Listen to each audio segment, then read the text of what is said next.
Danes sem med nami gospod Igor Kržan, diplomirani ekonomist z diplomo MBA, človek, strokovnjak, gospodarstvenik z več kot 30-letnimi izkušnjami na najvišjih vodstvenih mestih v velikih in uspešnih podjetjih, kot so to Krka, Pfleiderer, Ursa, da naštejem samo nekatere. Pred letom in pol je prišel na čelo delniške družbe Trimo iz Trebnjega s svojim programom prestrukturiranja podjetja, ki je bilo takrat v relativno nezavidljivem položaju, prepričal lastnike v dokapitalizacijo in uspešno izvedel vse procese finančnega in poslovnega prestrukturiranja podjetja. Rezultati so bili zelo dobri, v zelo kratkem času. Podjetje je konsolidiralo proizvodnjo, dobavitelje, povečalo promet, iz izgube naredilo dobiček in konec koncev, kakor smo izvedeli pred kratkim iz medijev, postalo nezadržno zanimivo tudi za tuje vlagatelje. Prosim, da kot glavni kreator te zgodbe o uspehu, to zgodbo delite z nami, nam obrazložite vse izzive, ovire in uspehe, ki ste jih v tem procesu finančnega in poslovnega prestrukturiranja Trima iz Trebnje doživeli in dosegli. Gospod Kržan, mikrofon je vaš. Najlepša hvala. Lep pozdrav vsem skupaj tudi v mojem imenu.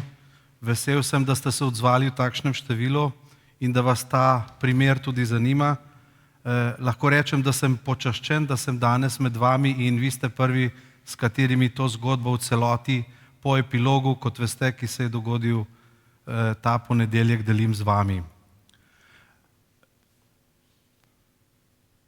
To bo na kratko nek potek, ki je logičen in vam bo poskušal orisati vsaj tiste ključne točke in vesel bom na koncu tudi odgovoriti na vprašanja, katera se bodo mogoče porajala med vami.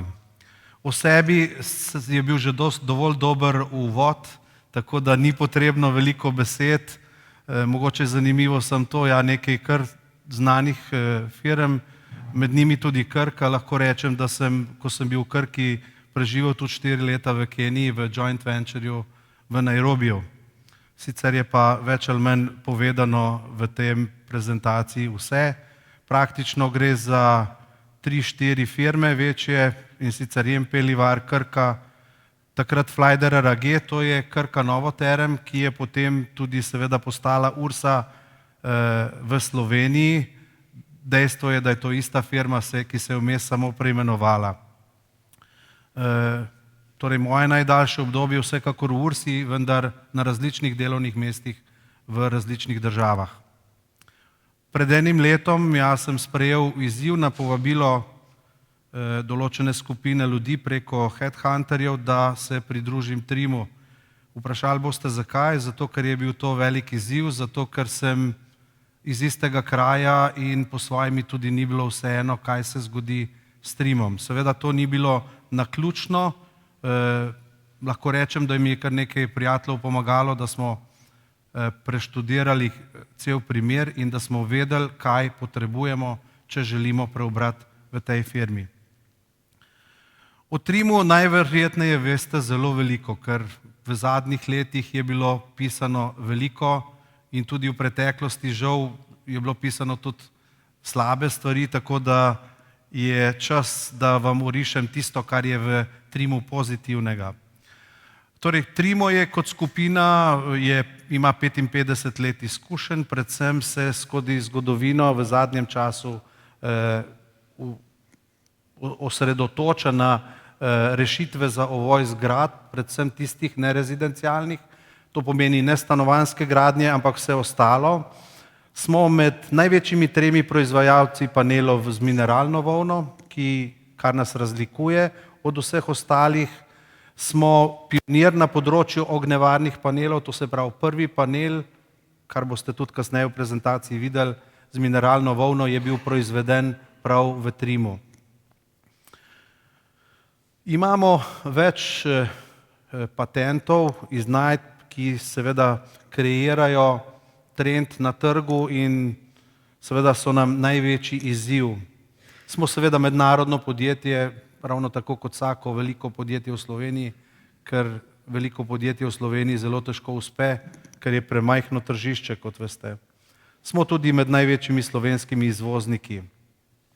Ambicija je, da ustvarjamo učinkovite, trajnostne, estetske, tehnično dovršene rešitve, osredotočeni smo na inovacije, smo globalno podjetje, v več kot 60 državah smo prisotni, aktivno prisotni v 25 državah in imamo proizvodne enote v 3 državah, in sicer v Sloveniji, največji del, in potem v Rusiji in seveda tudi v Srbiji.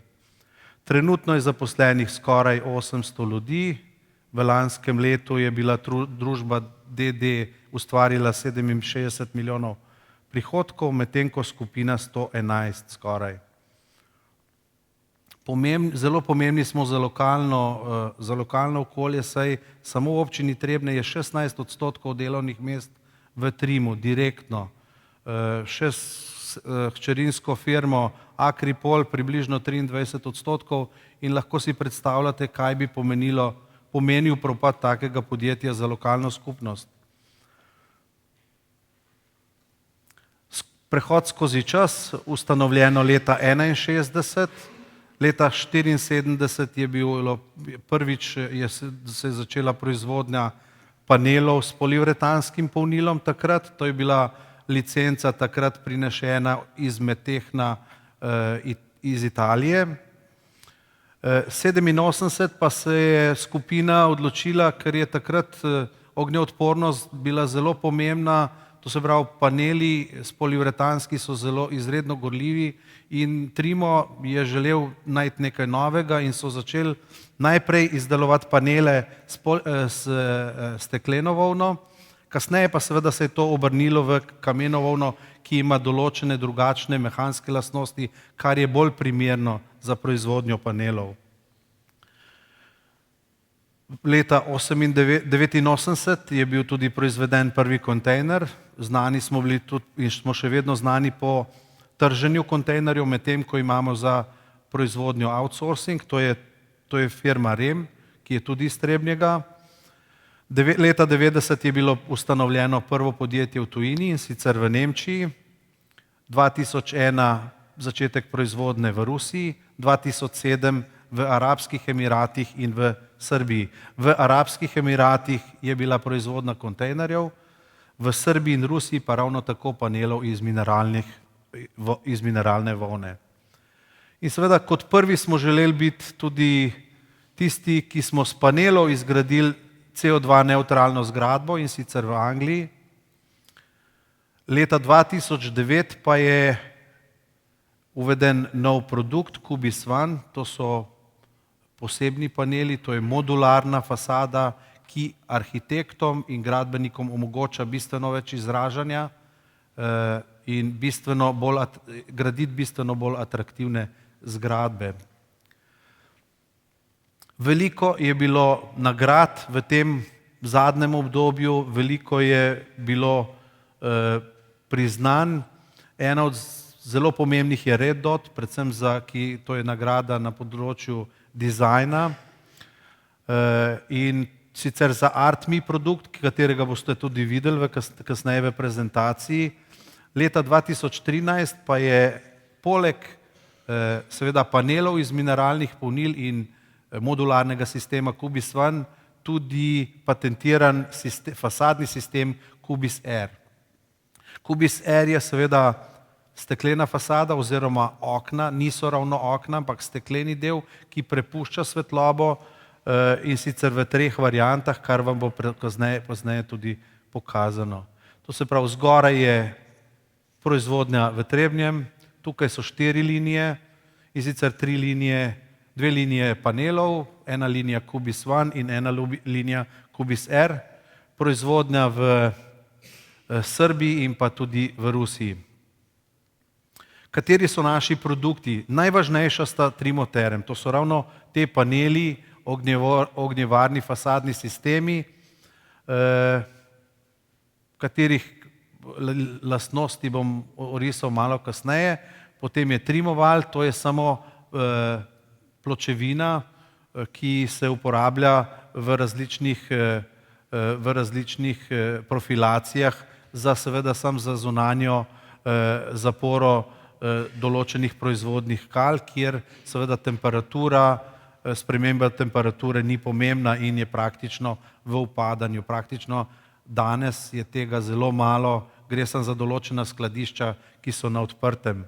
In seveda Cubisvan, ki je glavni produkt za perspektivo, za bodočnost, pa seveda Cubis R, ki je v začetnih fazah, gre za 3 variante tega sistema, je netransparentni del, kjer je steklena fasada v različnih barvah in različne možnosti raznih imitacij na steklu, potem je translucentna, vidi se skozi, ampak ne povsem, to je ta zatemnjena, ampak svetloba se vidi skozi in pa seveda transparentna, kot je obešen fasadni sistem.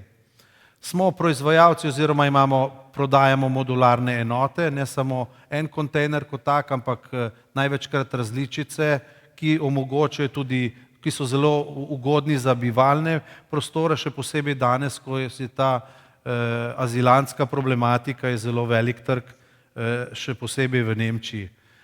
Proizvajamo tudi jeklene konstrukcije, ki so bile na začetku eden od temeljnih produktov, danes pa predstavljajo bistveno manjši del.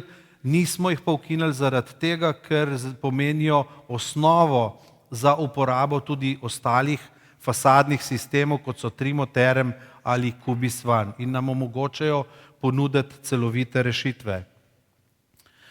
Akripol je hčerinska firma, ki proizvaja produkte iz Akripola. To so svetlobne kupole, ki jih najbrž poznate, akrilne plošče, potem so ograje, predvsem na avtocestah, čeprav ne toliko v zadnjem času pri nas, še predvsem v tujini, je pa tudi Novilon eden od novih produktov Akripola. Kaj je karakteristika ognjevarne fasade? To se pravi, ima veliko požarno odpornost do 180 minut, kar je bistveno več, kot to zagotavljajo poliuretanska polnila, in ima dobro zvočno izolativnost in pa seveda tudi toplotno aktivnost. Dodatno pa je pomembno to, da ima zelo malo, ukolikor pride do ognja, ima zelo malo toksičnih plinov, oziroma skoraj nič, kar je v primerjavi s poliuretanskimi polnili povsem drugače. Je zelo tudi visoko reciklabilna in seveda zagotavlja nizek CO2 odtis, kar je v zadnjem času, kot veste, v gradbeništvu, kakor tudi drugje, zelo pomembno. Za ognjeodpornost sem omenil, to je največja prednost in seveda tudi ne oddaja strupenega plina, in tukaj smo, če je na primer tržišče celotnih panelov približno 100%, lahko rečemo, da smo mi nišni proizvajalci. Delež v celotni proizvodnji panelov na svetu z mineralnimi polnili je samo nekako 10%, to je naša ocena, in v tistih 10%, ki se jih proda v Evropi, je naš tržni delež okrog 10%. To se pravi, naš tržni delež je okrog 10% panelov, ki so proizvedeni z mineralnimi polnili. Modularni fasadni sistem Cubisvan je specifičen, to so štirje paneli oziroma štirje moduli, kateri se pa lahko na več sistemov skupaj sestavljajo in so različnih oblik in so različnih velikosti in seveda tudi različnih barv, kar arhitektom omogoča zelo veliko svobode pri njihovem ustvarjanju. Ostale karakteristike so podobne kot pri mineralnih panelih. Žal mi je, ker se slike ne vidijo najboljše, ampak gre za naše produkte, ne za celovito rešitev v izgradnji celotne zgradbe, ampak gre za celovito rešitev fasadnih sistemov. To je ena učeča komuna v Veliki Britaniji. Tukaj lahko vidite naš prvi Cubisvan projekt, to je tovarna čokolade de la Viuda v Toledu, v Španiji. Tukaj so prvi Cubis R proizvodi, katere smo lansirali v zadnjih 2 letih in tukaj so seveda prvi objekti, Beli med v Grosuplju, de la Viuda, tovarna čokolade v Španiji. V Oslu smo v letošnjem letu renovirali stekleni del fasade povsem v centru Osla. V Slovaškem pa je celoten ovoj zgradbe proizveden iz naših proizvodov, vključno s Cubis R-om. To so rešitve bivalnih prostorov, lahko so paviljoni, lahko so toalete, proizvedli smo tudi več vrtcev in pa ogromno poslovnih objektov in zgradb, katere so seveda premakljive oziroma so za nek določen čas. Če se spomnite, ko so bili problemi na Balkanu, so vsi mejni prehodi in praktično vsi te vojaške enote, ki so bile po Balkanu, so praktično živeli v modularnih enotah, proizvedeni ravno v Trimu.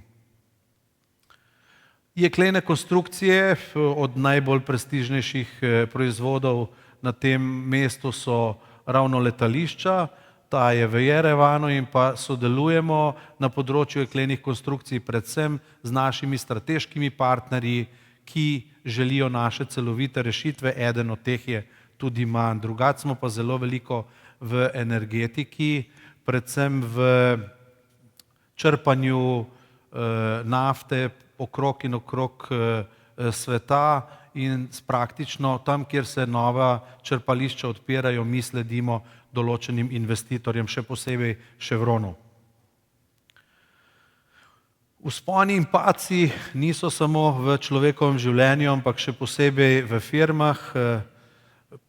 Vedno gre lahko kaj narobe in zato je prav, da smo vedno na preži, da vedno gledamo, kaj se z nami dogaja in predvsem ne smemo pozabiti na rizike, ki nam lahko trend povsem spremeni. Ravno to se je zgodilo Trimu. Trimo je zelo uspešno raslo, tukaj imamo časovno vrsto od leta 1994. Vemo, da je pred 22 ali 23 leti tudi takrat bil v velikih težavah, ker je izgubil celotno jugoslovansko tržišče, ampak takratno prestrukturiranje na tuje trge je obrodilo sadove, to je vključno s tistim prvim odprtjem svoje enote v Nemčiji in je seveda vztrajno raslo na podlagi več faktorjev, kot so seveda dobri produkti, ljudje, tržna mreža, konkurenčnost, finance, ki so to omogočale. Vendar je prišlo do skrajnosti in je seveda zaradi krize in ostalih razlogov, seveda predvsem vzrok finančne krize, svetovne, globalne in nižjega investiranja, seveda so nastale škarje v financiranju in je obseg poslovanja se zelo hitro skrčil. Kaj so ključni vzroki za nastalo situacijo v Trimu? Seveda od nas, ko smo prevzeli krmilo firme oziroma že v tistem procesu, ko smo se začeli pogovarjati, kaj narediti s to firmo, je banke predvsem skrbelo, ali tukaj obstaja jedro, ki bo omogočilo, da seveda se lahko delček, vitalen delček ali pa večji del firme lahko reši. To je bilo ključno vprašanje. Zaradi tega smo naredili kar nekaj študij, predvsem na podlagi finančnih analiz, pa seveda tudi nekoliko tržnih, ker smo imeli zelo malo časa in seveda potem, ko smo že vstopili v firmo, smo ugotovili in še danes ugotavljamo, ker dejansko nismo imeli dovolj časa, da bi te analize pripeljali do konca, zaradi dejstva, da smo se usmerjali v to, kar je treba narediti, da preživimo, ampak sedaj se nam počasi po letu in pol zlagajo vse kockice in ugotavljamo, da je bilo več vzrokov, ki so botrovali temu neuspehu.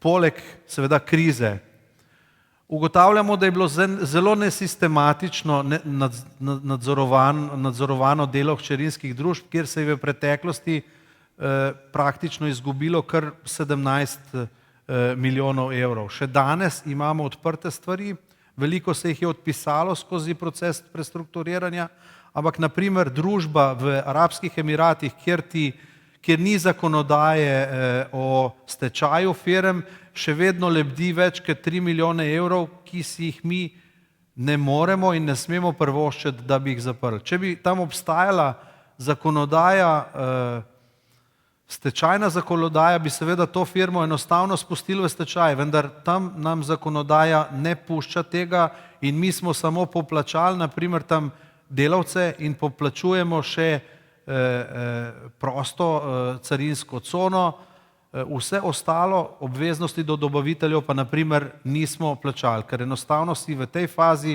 ne moremo privoščiti še dodatne 3 milijone pa pol evrov, da bi to poravnali in seveda zaprli. To je eden od primerov, bilo je pa več takih.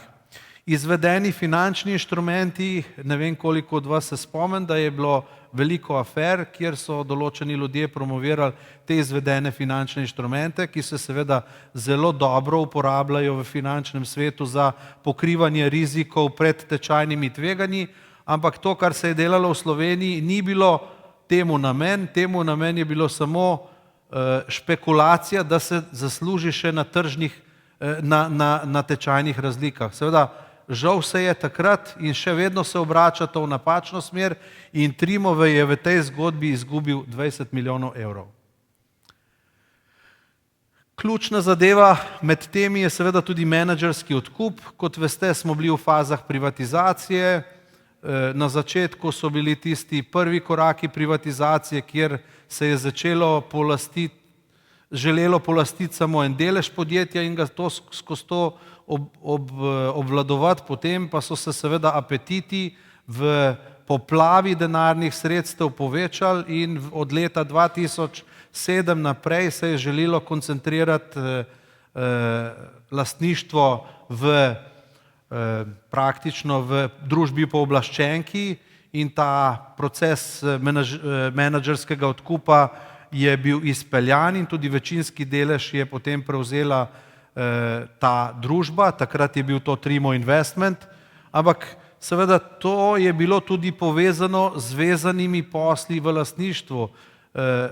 Probanka je bila lastnica, predvsem Probanka je bila lastnica v Trimu in Trimo je seveda kontra imel tudi lastništvo v Probanki in Trimo je naprimer samo na Probanki izgubil približno 8 milijonov evrov, vse ostalo je pa vezano na menedžerski odkup in seveda izgubo vrednosti Trima skozi lastninjenje. Krizo v gradbeni industriji in na splošno krizo smo omenili, nesmotrne investicije, ki niso vrnile tistega, za kar so bile postavljene. Ena je tudi naprimer investicija v Srbiji, tam se še vedno ni vračalo, vedno se še vrača oziroma zdaj se bo skozi odkup vrnilo, skozi odkup celotne firme bankam. Ampak to je veliko faktorjev in če eden od teh faktorjev ali pa dva ta faktorja odpadeta, bi Trimo preživel. Mi ocenjujemo po tem letu in pol, da samo če ne bi bilo izvedenih finančnih inštrumentov, je bil Trimo dovolj močen, da preživi. Vse ostale zadeve, menedžerski odkup bi prav gotovo uspel, vse ostale zadeve bi se skozi kumulacijo prejšnjih dobičkov in pa seveda skozi aktivnosti na trgu in velikostjo in močjo podjetja lahko preživelo. Ker je bilo pa teh faktorjev preveč, enostavno ni bilo možno več nadaljevati.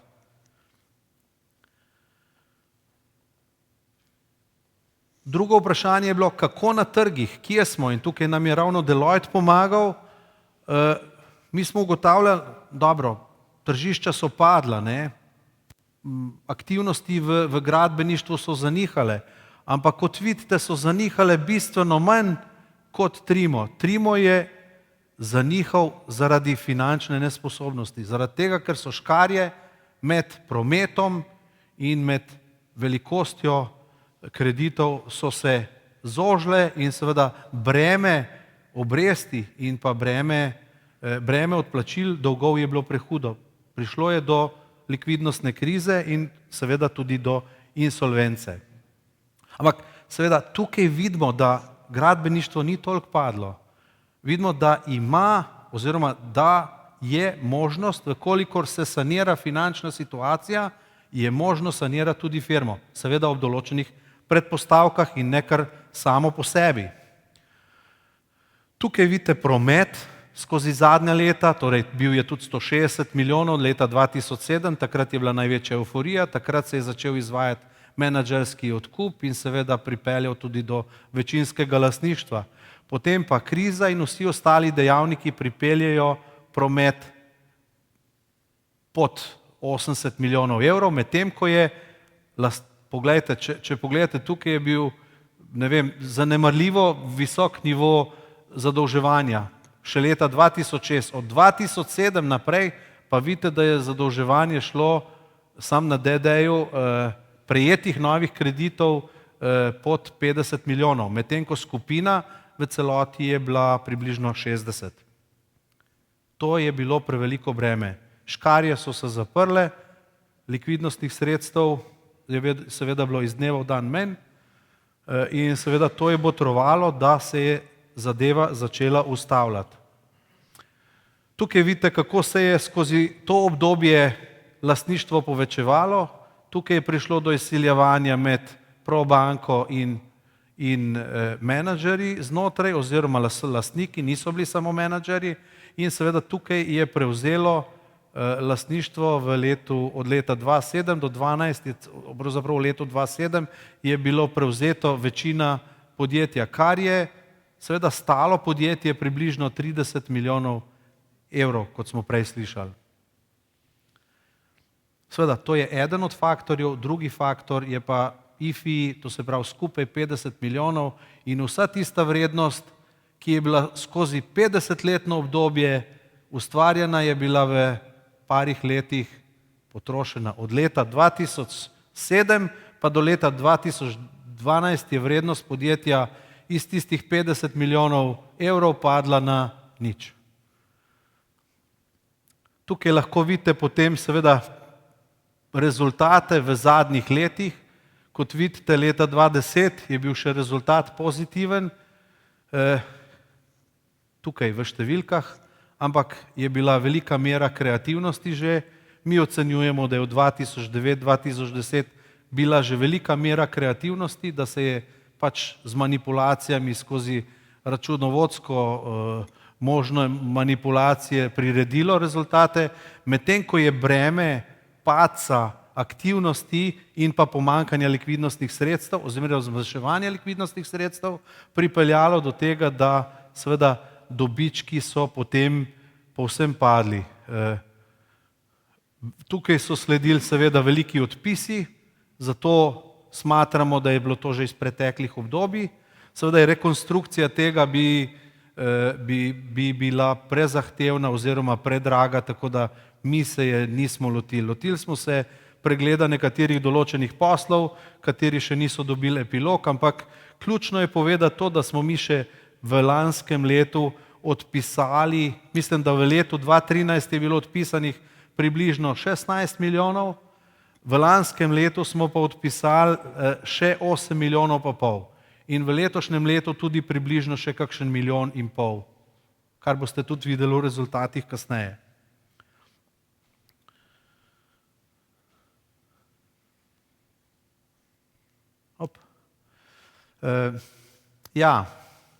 V preteklosti je bil Trimo podjetje, ki je izpolnil vse pogodbene obveznosti v pravem času in pravih terminih. Maja 2014, takrat, ko smo se mi, torej jaz sem vpleten v ta primer približno od aprila leta 2014, medtem ko sem mandat nastopil 1.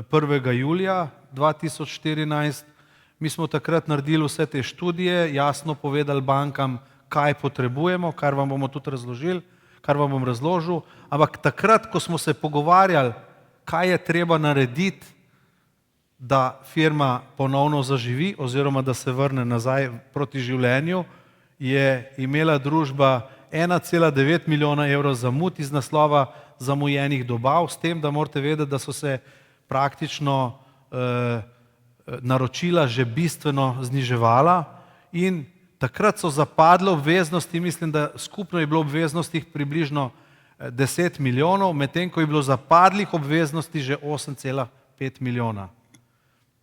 In seveda zamajano, povsem je bilo zamajanje kupcev in izguba nekaterih. Pomembno je tudi to, da takrat, ko ti gre slabo, takrat ti gre vse slabo. Takrat konkurenca nastopi še posebej močno. Takrat konkurenca začne s svojim delom še posebej aktivno. In mi smo se praktično na vseh trgih srečevali z informacijami, saj Trimo ni več zmožen nikomor dobaviti, oni ne držijo več rokov, ne držijo terminov, imamo probleme, ne vemo, ali bo ali ne bo, in dejansko ti res začnejo padati naročila, kar je največji problem. Seveda, ustavljati se pa začne tudi dobavni del, ne? Ti več ne dobiš repromateriala, da bi sploh lahko izdeloval. Če pogledate, kako smo ocenjevali vsako leto merimo Net Promoter Score, to je stopnja zagovorništva. Zagovorniki so tisti, ki te predlagajo, da kupijo kupci od tebe blago, in obrekovalci so tisti, ki so absolutno proti, vmes so pa tisti pasivneži, ki kupijo, če imaš v redu ceno, ali pa če pa nimaš, pa kupijo pri nekomu drugemu. In poglejte, bilo je veliko zaupanja v preteklih letih. Strateški cilj je bil na nivoju 65%, če lahko pogledate tukaj, ampak poglejte, kako je padel. Padel je z 50% v lanskem letu na 15%. Delež zagovornikov, to je zelo problematična zadeva. Če nimaš kupcev, potem praktično te ni. Osnova za uspešno prestrukturiranje. Ja, nekaj, mogoče tudi kaj pozabljenega, mi smo, moram reči, to na hitro svoje glave skup staknili, takrat pa smo rekli, ok, rečemo, imamo donosne produkte, imamo rešitve, imamo dobro blagovno znamko, še vedno, kljub težavam. Imamo tržišča, kupce, partnerstva, sicer usihajo, ampak še vedno nas poznajo, še vedno smo predpisani, da arhitekti naj uporabljajo naše rešitve, ampak seveda imamo težave tukaj. Imamo zaposlene in kompetence. Kljub temu, da je Trimo zelo padel v številu zaposlenih in seveda takrat, ko ti gre težko, takrat te najprej zapustijo tisti, ki imajo službo takoj na voljo, tisti, ki so dobri, tisti, ki so kvalitetni, tisti, še posebej tisti, ki so na tržiščih in jih konkurenca zelo hitro vzame k sebi. In seveda potrebuješ finance, ampak zaradi financ bi se lahko cela zgodba ustavila. Eden od elementov pade, celotna zgodba pade. Ampak če imaš ostale trdne temelje, če pridobiš finance, je ta zgodba lahko rešljiva. Produkte sem vam povedal, kateri so, imamo jih v različnih ciklih, nekatere na začetku, nekatere na sredi poti, nekateri sicer v odmiranju, ampak so neke nove izvedbe, ki podaljšujejo, tako da tukaj ni bilo dvoma. Profitabilni, tudi to smo lahko zračunali, ni bilo problema. Možno je dovolj marže, da lahko pokriješ stroške. Prodaja novih proizvodov, tisti, ki prinašajo več, se je povečevala. Še vedno se je povečevala do lanskega leta, tako da to je zelo dobra osnova. Imamo nove zgodbe za podaljšanje ključnega produkta, ki predstavlja približno 60% prodaje znotraj DD-ja, v skupini pa je 70-80%. In imamo naslednje generacije, kjer kaže boljša kvaliteta, drugačne možnosti in seveda še vedno možnost dobrih zaslužkov. Usmerjamo se v razvoj, še vedno želimo multifunkcionalne, enostavne, hitre, trajnostne rešitve in seveda dober dizajn. Zgodbo, ki je pač povezana z blagovno znamko produkta oziroma blagovno znamko firme. Ustrezna dodana vrednost je, ustrezen obseg prodaje, potencijalen trg obstaja. Imamo produkte v različnih cenovnih nivojih, praktično za kakršnokoli rešitev. Vemo, da investitorji lahko investirajo za 100, za 200, za 300 ali pa za 1000 evrov po kvadratnem metru. Seveda so tudi manjše številke, povprečno pokritje za Kubis zelo dobro, v branži zelo nadpovprečno, tudi nadpovprečen produkt, medtem ko povprečne pokritje ključnega produkta še vedno dovolj visoko, da ti omogoča dobro preživetje. In seveda imaš ne samo produkt kot tak, imaš rešitve. In imaš rešitve za kupce, ki so ti dovolj vdani, ki želijo biti s tabo. Naprimer IKEA, potem so Lutz, pohištven del, Porsche, opremili smo ogromno salonov in tudi v tem trenutku gradimo ogromno salonov za Porsche širom sveta. In seveda tudi razno druge stavbe, ki so kreativno rešene povsem z našimi produkti. Imamo tudi nove dizajnske rešitve, imamo različne izglede, imamo ogromno možnosti za izživljanje arhitektov. Imamo tudi ArtMe, to je rešitev, to je Red Dot, nagrajeno z Red Dot, kjer se lahko privoščiš individualnost. Torej na panel lahko narišeš, kar si želiš in je tvoja rešitev unikatna.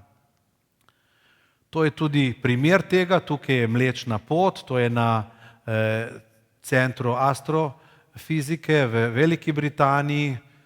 Sicer žal slike niso tako dobre, kot to zgleda v resnici, ampak resnično je impresivno in pokaže, da si drugačen, da si boljši od drugih in to imajo predvsem arhitekti radi.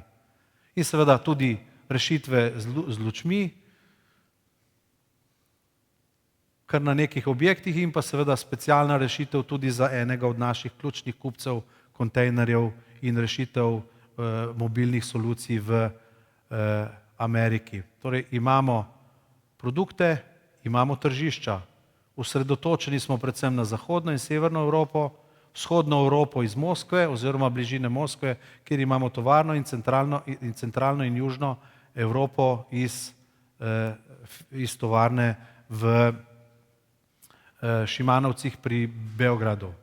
Tudi ostal del sveta šteje kar nekaj, tukaj gre predvsem za kontejnerske rešitve in pa seveda za spremljanje tistih kupcev, ki so nam dani in ki s svojimi rešitvami gradijo tudi kjerkoli po svetu.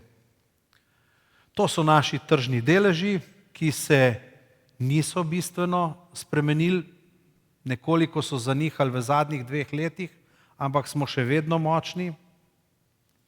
In seveda naši vdanih kupci, ki so eminentna imena in ki nas seveda spravljajo v drug segment, v bistveno višji segment, kjer je višja cena, višja dodana vrednost, seveda je pa tudi celovita rešitev. Ni samo kvadraten meter produkta, ampak je vsekakor celotna vizualizacija, celotna gradbena fizika, celotna statika in seveda pomoč pri gradnji objektov. Naš do sedaj najbolj znan produkt je, oziroma celovita rešitev je proizvodnja Mclarenovega proizvodnega centra v Veliki Britaniji. Do sedaj, seveda s partnerji, Forstner and Partners, oni so želeli, da mi vgradimo naše produkte v to proizvodnjo. Lahko rečem, da ni samo fasada, je tudi celoten notranji interjer iz produktov Kubis One. Seveda, kje je naša pot do kupca? Naša pot do kupca je predvsem preko arhitekta in seveda investitorja, glede na to, da imamo specialne, dražje rešitve, kjer je seveda tudi marža in seveda odlika tvojega produkta drugačna. Brez zaposlenih ne gre, imamo produkt, imamo trge, imamo zaposlene, ki so kompetentni in ki znajo upravljati z našimi produkti in seveda jih tudi proizvesti. Celovite rešitve sem omenil, tukaj lahko vidite kar nekaj od njih, ker sem omenil vizualizacijo, tehnično podporo, kako rešitve, potem specialne rešitve za določene aplikacije in seveda tudi dizajnske rešitve, to je Kubis One v Gradcu, ki je iz nerjaveče pločevine in seveda tudi razne funkcionalnosti in dizajni. In seveda to je ključna osnova, to se pravi, 3 stebre smo imeli, manjka nam samo en steber. Zmanjkalo je financ, ni bilo več denarja.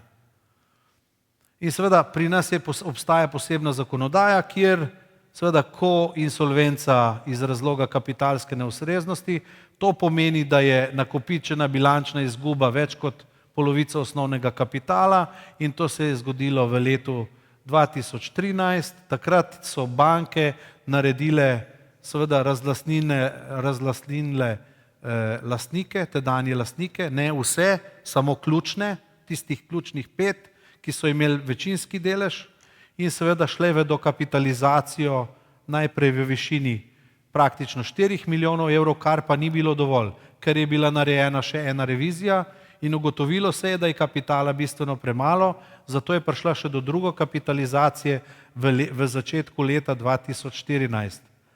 Pa tudi to ni bilo dovolj, ker seveda denarnih sredstev, likvidnih sredstev ni bilo. Tukaj so samo kredite pretvorile v kapital in firma je še vedno bila brez denarja. In seveda tukaj smo prišli potem mi, tukaj so nas povabili k sodelovanju in mi smo povedali, kaj želimo. Osnovna je bila seveda dokapitalizacija, ki je bila praktično pri koncu. Osnovni kapital se je potem povečal pri dokapitalizacijah na 18,3 milijona in seveda, da so nam bila dodatne slabitve omogočene, smo mi tudi v lanskem letu na konc leta znižali nivo kapitala na polovico, da smo potem lahko slabili družbo oziroma poslovanje družbe še za 8,8 milijona. Ampak to je še vedno vse vezano samo na dokapitalizacijo. Ob tem je bil seveda sklenjen tudi ta dogovor MRA-ja, kjer pa so bile upoštevane tudi naše zahteve potem, da potrebujemo nova likvidna sredstva. Dogovorjeno je bilo, da dobimo 5 milijonov likvidnostnih sredstev in pa seveda tudi garancije, predvsem za dobavitelje, pa tudi za kupce. Za dobavitelje zato, da so takoj začeli spet z dobavo materialov.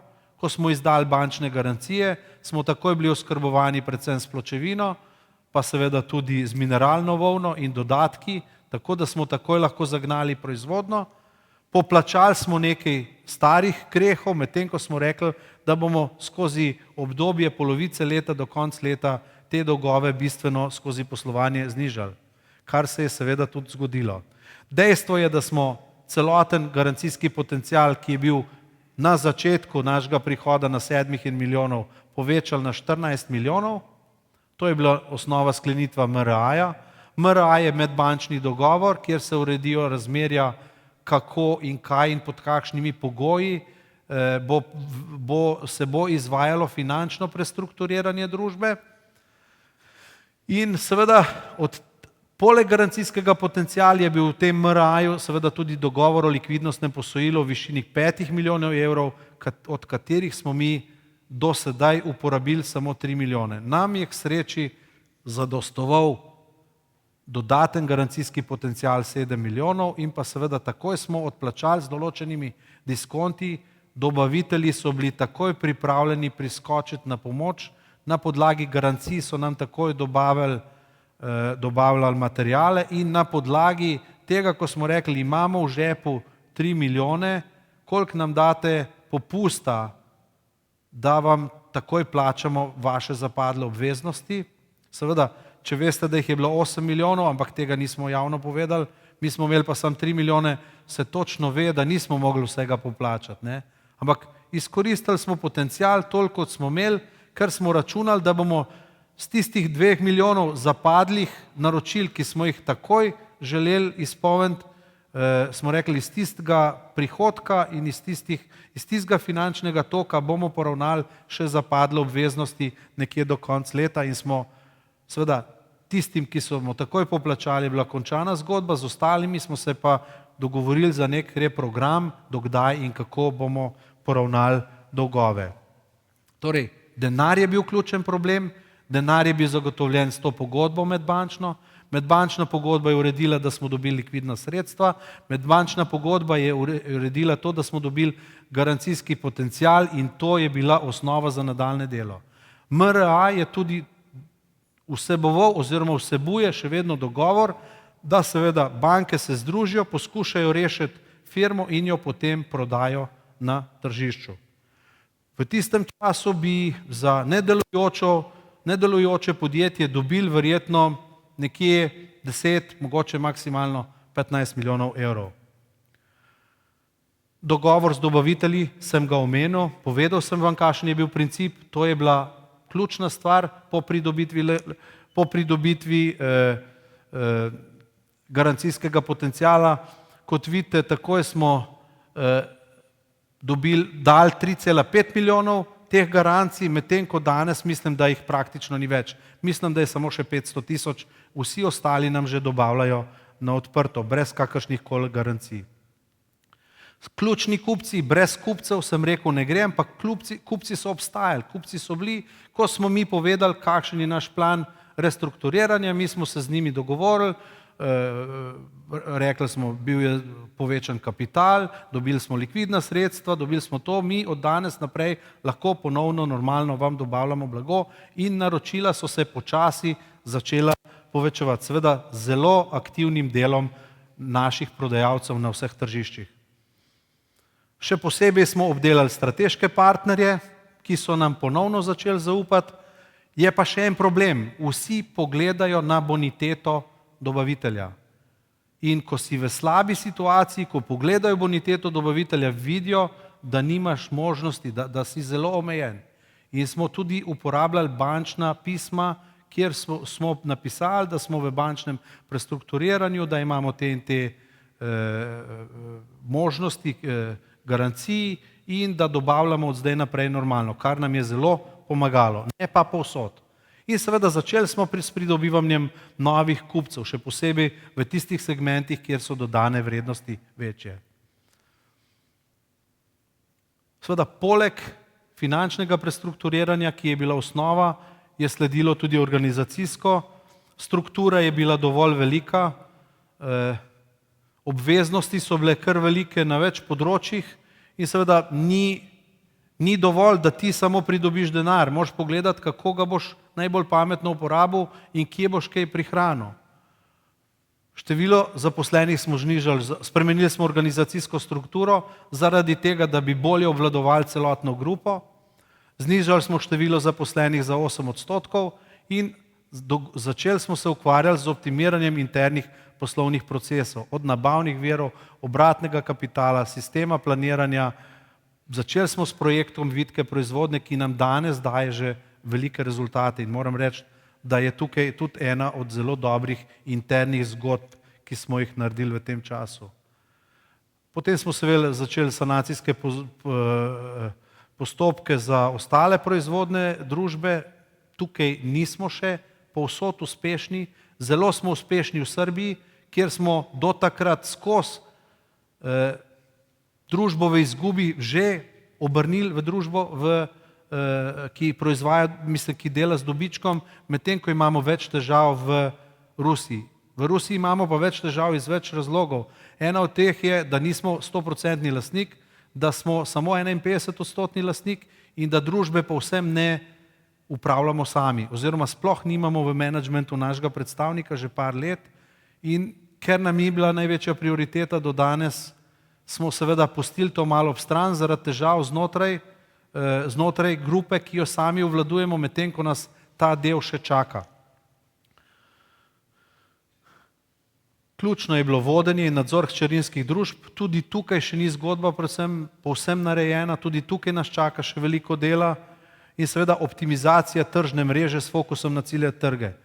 Tukaj smo naredili pa že ogromen sprememb, osredotočili smo se na strateške trge, osredotočili smo se na Anglijo, ki je eden od naših ključnih trgov, začeli smo vzpostavljati nove temelje v Franciji, prodali smo joint venture v Nemčiji in smo ustanovili novo podjetje in sami tržimo in nam gre res zelo dobro. Začeli smo z intenzivnim trženjem, še posebej v Skandinaviji, in pa seveda intenziviramo naše aktivnosti v Rusiji. To je 5 glavnih strateških regij, medtem ko seveda smo prisotni v najširšem delu znotraj vseh tovarn, še posebej na Balkanu.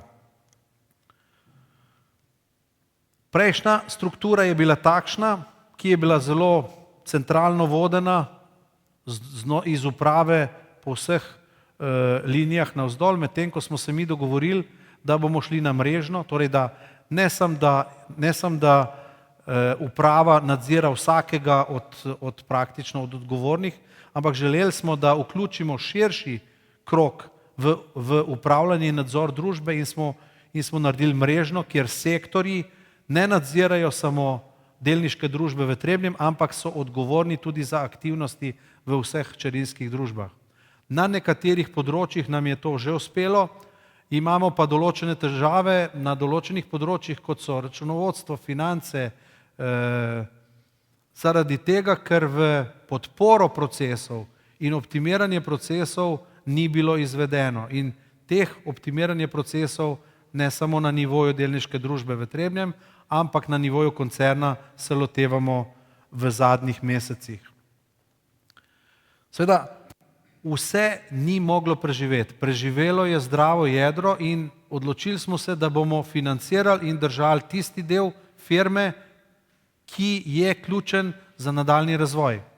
Zaradi tega seveda Trimo d.d. vsekakor, Trimo Engineering je firma v Srbiji, vsekakor, VSK proizvodna v Rusiji, absolutno, Akripol v Trebnjem tudi, proizvodna kontejnerjev, kot sem že prej omenil, je bila v veliki izgubi, praktično brez ljudi, brez možnosti na uspeh, še posebej zaradi tega, ker je bila močno potopljena. Še danes je potopljena za več kot 3,5 milijona evrov in nismo v stanju to sanirati, niti si ne želimo. Če bojo določeni procesi šli v pozitivno smer, bomo poskušali z diskontom poplačati dobavitelje, ki so dobavitelji tudi v nekaterih naših drugih družbah, ampak zaenkrat nam naša moč oziroma naša situacija tega še ne omogoča.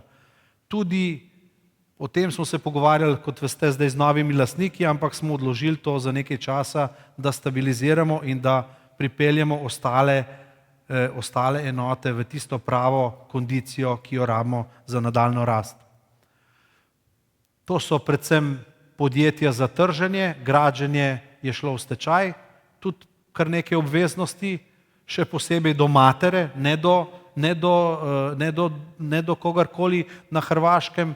Poljska še obstaja in je za trženje in aktivno deluje, nam tudi velik delež panelov proda na poljskem tržišču, Bolgarija je zaprta, Vjaznik je šel v stečaj, UK je ena od najmočnejših, Italija gre v stečaj, Makedonija še obratuje, ustanovili smo novo podjetje v Nemčiji in seveda MSS je proizvodna oziroma trženje kontejnerjev oziroma mobilnih enot. Romunija je bila likvidirana, to se pravi poravnane vse obveznosti dobaviteljev in tudi do matere, in zaprta je bila tudi Iberika v likvidacijskem postopku, torej nismo nikomur ostali dolžni ničesar. Ampak kot vidite, je kar nekaj nog bilo potrebno odrezati, da je zadeva normalno zafunkcionirala naprej.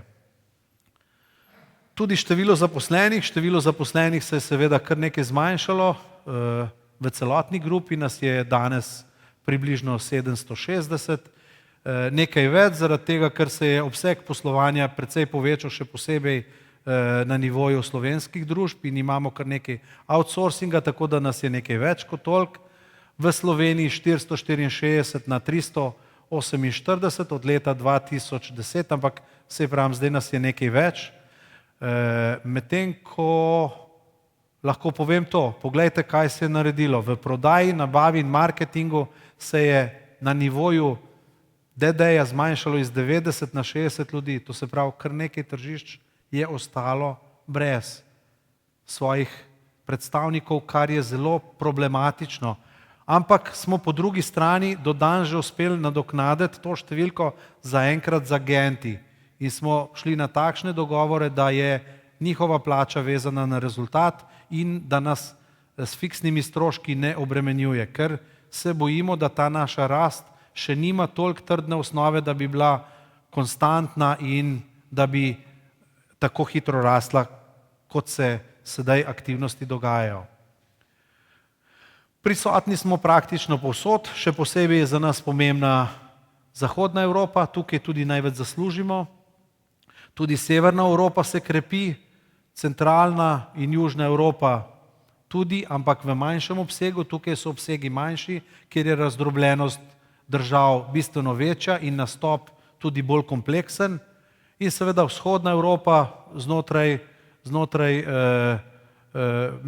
Rusije in pa ostalih bivših držav Sovjetske zveze, ki je zaradi cene nafte in situacije, v kakršni se danes nahajamo, v najboljšem položaju.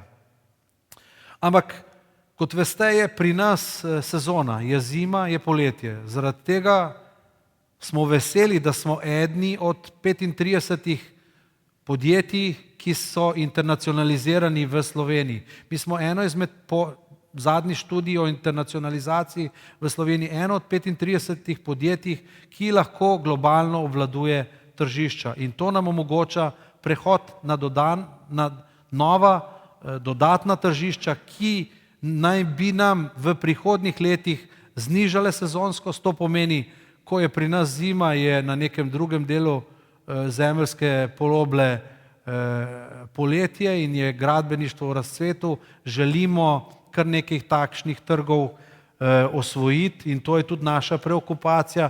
In seveda obdelujemo tista tržišča, kjer smo nekoč bili tudi že močni, predvsem preko naših povezav, pa tudi preko nekaterih naših dilerjev v celem svetu.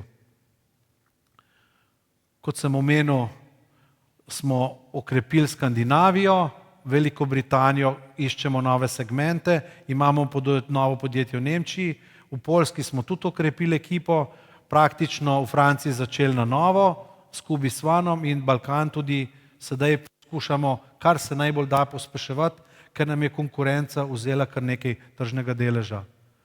Nova področja, še posebej se osredotočamo na Indijo, Vietnam, Tajsko, imamo tudi partnerje v Novi Zelandiji, predvsem preko UK-ja, veliko mostov delamo ali preko Nemčije, ali preko Nizozemske, ali pa preko Velike Britanije in imamo tudi že kar nekaj rezultatov, še posebej v Singapurju, aktivni smo tudi na Bližnjem vzhodu. Tukaj smo kar močni že in zelo pomembni s svojimi rešitvami. Offshore segmentu, to je pa tisti del, ki sem vam rekel, da smo zelo aktivni s ključnimi kupci, ki delajo offshore ploščadi za črpanje nafte ali pa so infrastruktura za proizvodnjo elektrike s temi vetrnimi energetskimi postajami.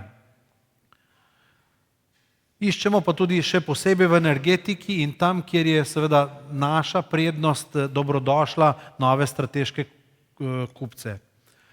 Rezultati prestrukturiranja, ja, brez rezultatov ne gre. Lepo je videti lepo stavbo, ampak če se to ne odrazi v profitu, potem na dolgi rok možnosti nimaš. Tisti 3 milijoni, katere smo dobili, bi zelo hitro izplahneli in ostali bi zopet brez denarja in seveda rešitve ne bi bilo. Vsi tisti faktori, katere sem vam prej rekel, bi ostali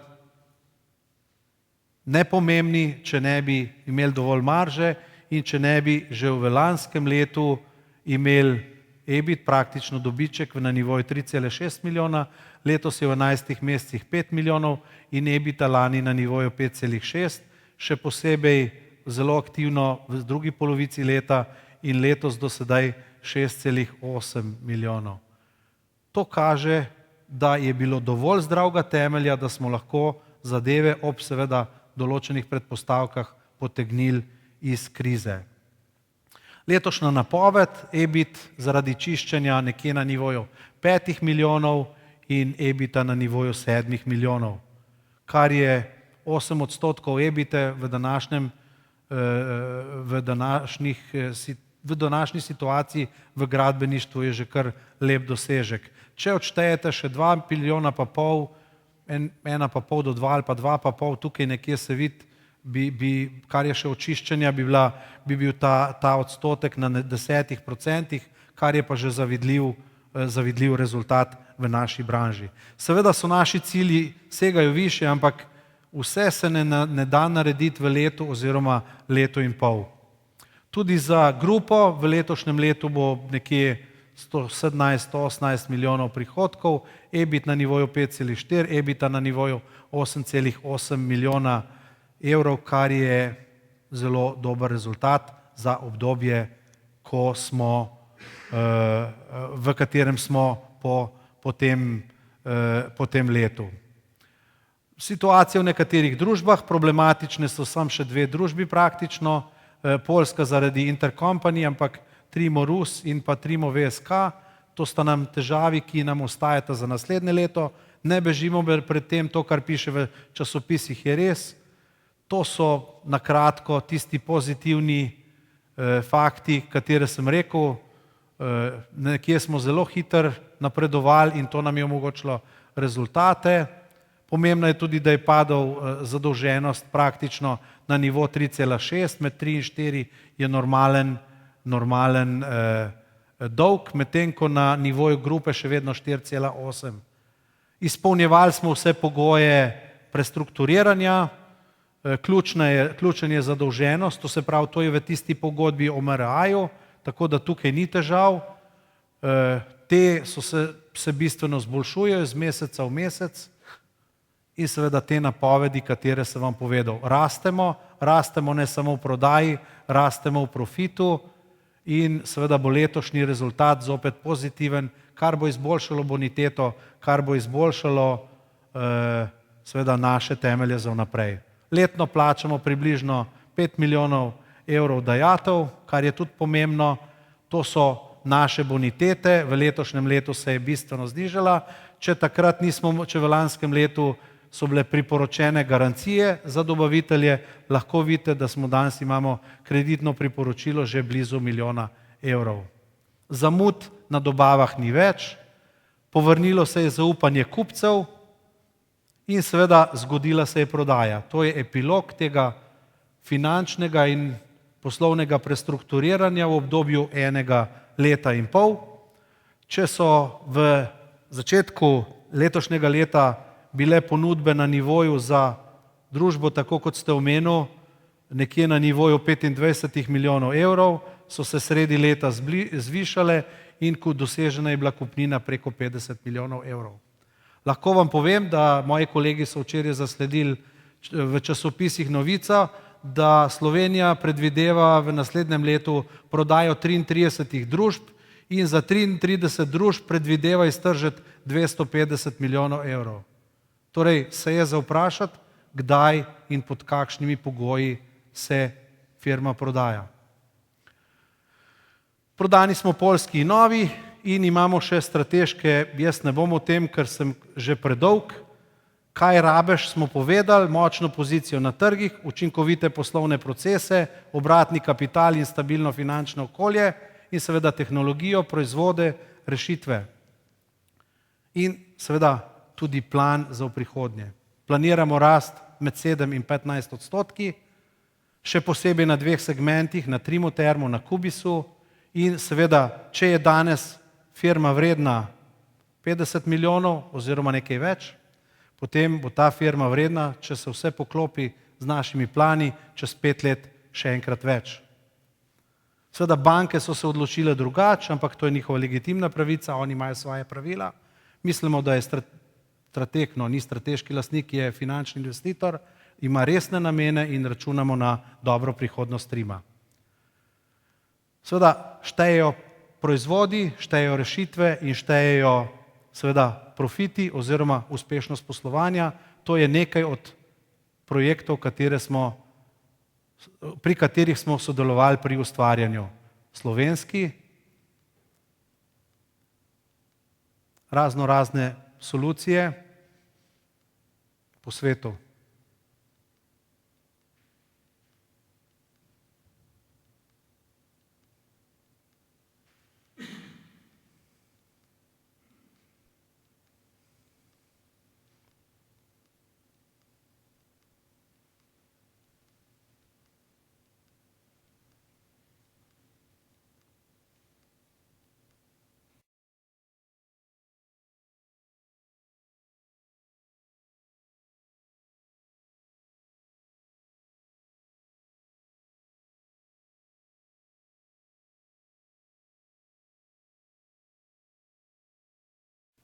Najlepša hvala za pozornost. Hvala lepa.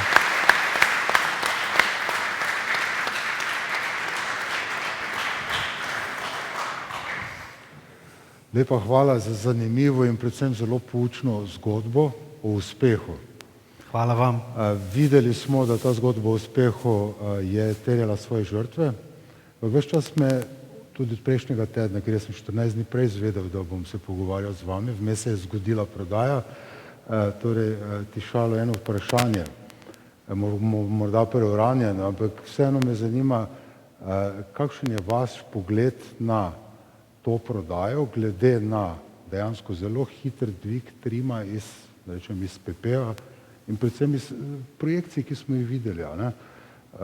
Če po eni kmečki logiki razmišljam, da bi v 5 letih lahko zaslužil z nekim projektom, z neko aktivnostjo ravno toliko, kot bom dobil s prodajo, ali je tu ta logika skregana ali je tu kakšna druga logika? Torej, zato bi morali vprašati koga drugega. Moram reči, da mi smo tudi kar nekaj časa porabili za to, da smo želeli dokazati in povedati, da je Trimo velik potencial, da Trimo ni kar družba za spustiti čez cesto, oziroma po bregu navzdol. Veliko je bilo teh diskusij že na začetku in lahko vam rečem, da od tistih, bilo je več kot 30 ljudi na začetku, ko smo se pogovarjali in tudi večkrat vmes, moram reči, da ljudje nam niso verjeli. In seveda dokažeš se, ko imaš rezultate. Če nimaš rezultatov, je težko trkati na vrata. In to je ena resnica, mi smo dokazali, da se to da, da je Trimo velik potencial, verjamemo v zgodbo, verjamemo tudi v bodoče plane, seveda pa ima vsak svoje omejitve in seveda svojo računico. Banke tudi niso niso v nezavidljivem položaju, oni imajo tudi svoje računice, oni so pač seveda, morajo se dezinvestirati, imajo svoja pravila, oni so ugotovili, da pa praktično danes jim ta kupnina, ki je dobra, veliko pomeni in zato so se odločili za prodajo. Mislim, da po drugi strani je pa tudi velika možnost za podjetje in Nova je dober investicijski sklad z referencami, nekaterimi, katere poznamo, so dobre reference, poskrbijo, da seveda firma zraste in seveda potem prodajo na drugemu strateškemu kupcu ali poiščejo strateškega kupca ali pa jo uvrstijo na borzo ali jo združijo s katerim večjim drugim podjetjem. Tako da mislim, da vsekakor in Nova in nihče tisti, ki se je odločil dati toliko denarja za tako firmo, ni naredil to zaradi nekih emocionalnih zadev, ampak zato, ker ima resne namene. Hvala, torej jasnega odgovora ni, ne?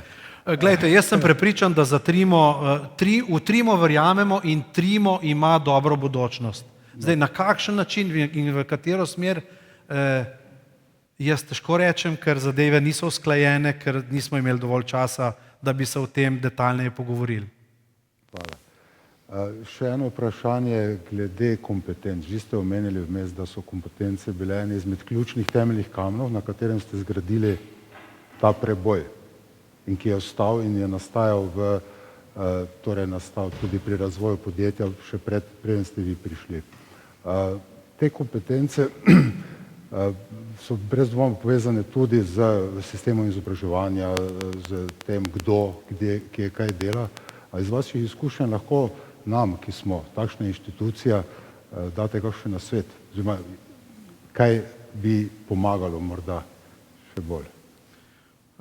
Mislim, da je Trimo bil ves čas ena od firm, katere je ogromno vlagala v znanje.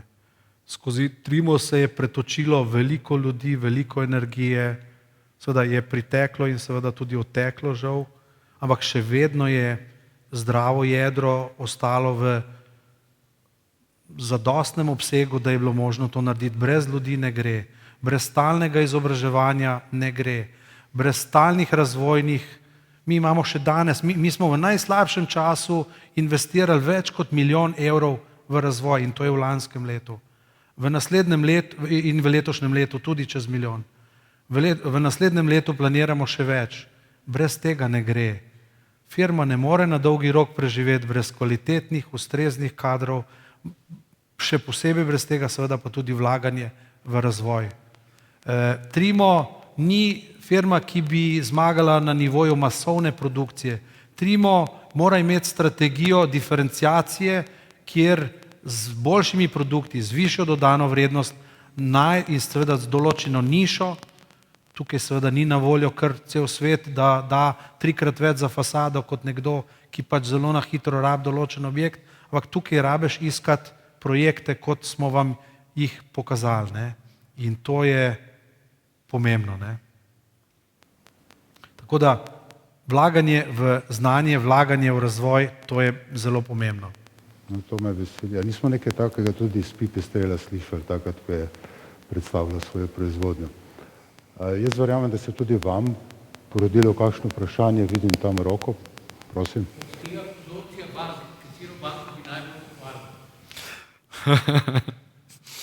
Glejte, vse banke so bile pomembne, so bili pa razgovori težki in še posebej boleče je to, da ti ne verjamejo, ne? Da imajo zelo, ko te enkrat kača piči, ne, se jo zelo otepaš, ne, in ko enkrat zaupanje pade, ga je zelo težko nazaj zgraditi, ne. Tako da to je kar, čeprav mislim, da so vsi bili ta ponedeljek nasmejanih ust, temu ni bilo ves čas tako, ampak smo se mogli skozi dokazovati in imeli smo to srečo, da smo imeli dobre rezultate. Brez dobrih rezultatov bi tudi oni izgubili zaupanje in vprašanje, če bi dobili še kakšna dodatna sredstva v kolikor bi se nam kaj zalomilo. Jaz mislim, da ne bi imeli več popravnega izpita. So pa bile pomembne vse. Veste kaj, problem slovenstva je v tem, da se ne znamo vse za eno mizo in se pogovoriti, in to ni samo v politiki, to je tudi drugje. In če bi se hitrejš pogovarjali in če bi se pravi ljudje usedli za pravo mizo in dosegli hiter dogovor, bi bilo, sem prepričan, bistveno več takih zgodb, kot je Trimo v Sloveniji. Nisem vam odgovoril na vprašanje. Profesor.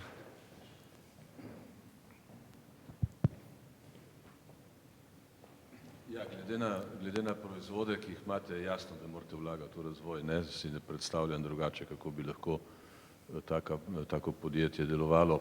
Pa me zanima sam, koliko je lastnega razvoja in koliko približno se povezujete z akademskimi inštitucijami oziroma uporabljate znanje iz akademskih inštitucij. Mi smo v preteklosti zelo veliko znanja dobili zunanjih inštitucij, vendar seveda to moraš tudi financirati. Mi smo se v zadnjem obdobju osredotočili bolj na lastno znanje, smo pa zdaj kar na nekaj razpisih Evropske unije, kjer želimo tako nazaj pridobiti institucije, kakor tudi partnerje iz tujine. Tako da poskušamo povečati ta delež na ravni kot prej, čeprav lahko rečem, da zdaj v zadnjem obdobju so te investicije v glavnem v lasten razvoj. V zadnjih 2-3 letih, ker enostavno ni bilo likvidnih sredstev, da bi pač ta partnerstva nadaljevali. Še kakšno vprašanje? Dekanja. Mene pa zanima, kater se vam zdi tak zanimiv tehnološki izziv, da recimo bi vam zelo pomagal do kakšnega zelo zanimivega izdelka, če bi bil rešen, pa še ni. Kot ste videla, je bil Trimo eden od tistih pionirjev, ki je pred praktično 20-30 leti začel z novim polnilom. Če bi uspeli najti novo polnilo, na katerih se seveda tudi dela za jedro pri panelih, ki bi bil lahko bolj učinkovit, saj so proizvodi aerogeli in tako dalje, sam to seveda ni na ekonomski upravičenosti produkta, torej če bi našli neko novo polnilo, ki bi pomenilo dobro izolativnost in seveda bi imelo tudi pravo ekonomiko, potem bi bila to prava rešitev za naš nadaljni preboj v raziskavah. Ampak na tem se veliko dela, tako mi kot konkurenca, in vsekakor bo prišel čas, ko bo prišlo do tega tudi, do te spremembe. O tem govorili, a ste proučevali tudi melaminska vlakna, ki bojo očitno velik boom postala predvsem v izolacijah v sektorju transporta. Imamo več, ampak nismo na končni rešitvi, nismo še tukaj tako daleč, da bi lahko karkoli govorili v tej smeri. Pogovarjali smo se o večjih variantah, nismo pa še prišli do tega. Moram reči, da smo se tudi malo osredotočili na dokončanje tistih projektov, ki so bili začeti v preteklosti, še posebej na področju Kubis One, ker želimo pač paleto kompletirati. Manj smo pa v neke preskoke dajali pozornosti v zadnjem letu in pol, ker smo se pač osredotočali na to, da rešimo firmo oziroma čim večji del cele grupe. Strategija je bila očitno uspešna, ne? Ja, mislim, strategija pri rešitvah je po moje več ali manj podobna. Jaz mislim, da vsak tist, ki želi reševati podjetje, se srečuje z enakimi problemi. Verjetno vsak od nas, ki smo se tega lotili, bi se nekaj lahko naučil pri nekomu, ki se je na drugačen način lotil tega problema in obratno. Tako da ni recepta, so pa seveda neke določene točke, ki jih moraš čekirati, če želiš, da si uspešen. Ampak očitno še veliko prostora, ne, da povišate tisto povprečno ceno 8 milijonov na podjetje, kot ste prej omenili, ki jih namerava Slovenija prodati.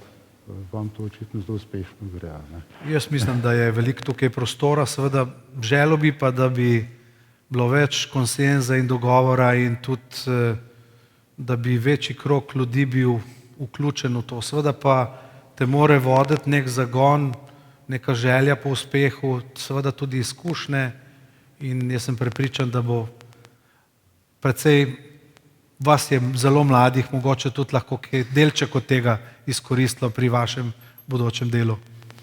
Še vprašanje.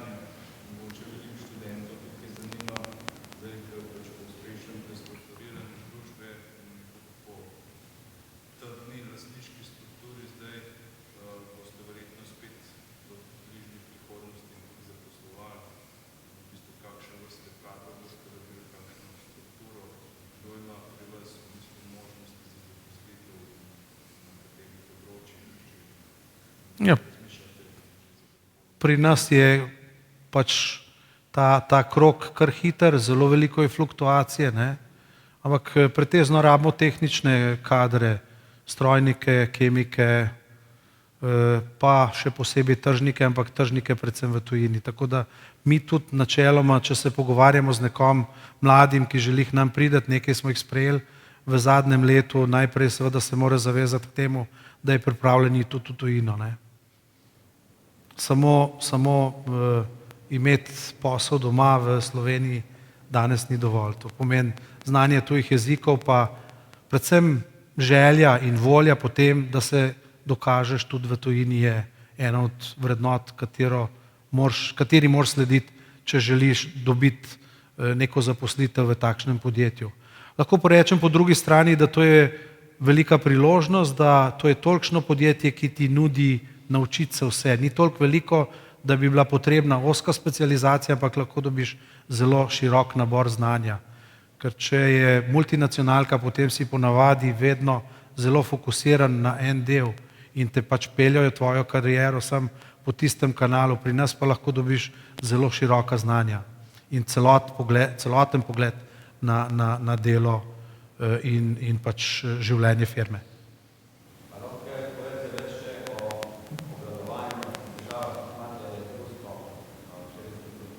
Glejte, Rusija je specifika. Rusija je prvič v taki makroekonomski situaciji, kot je.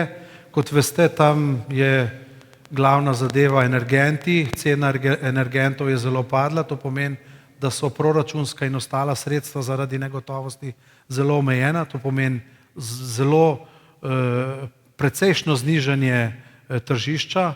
Po drugi strani je pa naša družba bila v situaciji, kjer se ni veliko vlagalo in pač ni na tehnološkem nivoju, kot bi bil potreben. In pa seveda določeno prestrukturiranje bi bilo tudi potrebno, ki pa ga je težko, zelo težko dogovoriti s partnerjem, ampak mi moram reči, da se nismo fokusirali dovolj, ker smo imeli doma težav preveč in da nas to čaka v naslednjem letu.